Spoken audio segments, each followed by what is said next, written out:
दंडेलशाही विरोधात शेकापचा निषेध मोर्चा।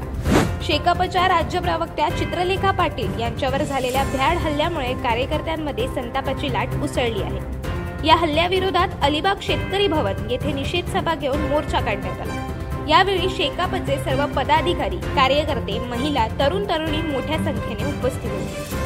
काळे झेंडे दाखवून शिवसेना शिंदे गटातील आमदार महेंद्र दळवी यांच्या पत्नी मानसी दळवींसह अन्य जणांविरोधात घोषणाबाजी करत हल्ल्याचा तीव्र निषेध करण्यात आला। सभेत बोलताना शेकाप राज्य महिला आघाडी प्रमुख ॲडव्होकेट मानसी म्हात्रे म्हणाल्या, अलिबाग मुरुड रोहा मतदारसंघात रस्ते खड्ड्यांनी भरले, पूल धोकादायक झाले, त्यामुळे एसटी सेवा बंद आहे।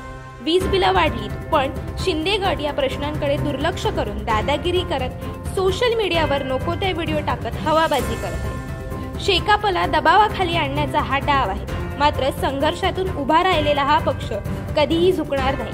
त्यामुळे चवळ्या-पोळ्यांना महत्त्व न देता आपल्या पक्षाची ताकद त्यांना दाखवण्याची गरज निर्माण झाली आहे। चित्रलेखा पाटील यांनी हजारो मुलींना सायकल वाटप केल्या। कोरोना काळात रुग्णांबरोबरच गरीब गरजूंना मदत केली। त्यांचे कार्य समाजाच्या हितासाठी आहे।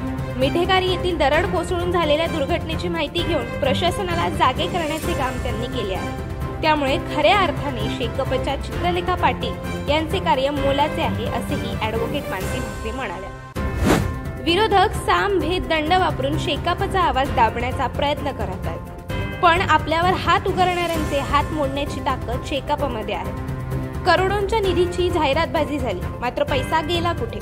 ठेकेदारांकडून टक्केवारी घेतल्याचे आरोप होत आहेत। या तालुक्यातील खऱ्या विकासामागे फक्त शेकापच आहे। चित्रलेखा पाटील यांचे समाजकार्य मोठे असून त्यांना रोखण्यासाठी विरोधक षडयंत्र रचत आहेत। त्यामुळे आता वेगळ्या पद्धतीचे आंदोलन उभे करण्याची गरज असल्याचे शेकाप अलिबाग तालुका चिटणीस सुरेश घरत यांनी स्पष्ट केले। अशाच अनेक घटना आणि बातम्या जाणून घेण्यासाठी सबस्क्राईब करा आमचे YouTube चॅनल केवी न्यूज आणि इन्स्टा पेज कृषीवल न्यूजला फॉलो करा।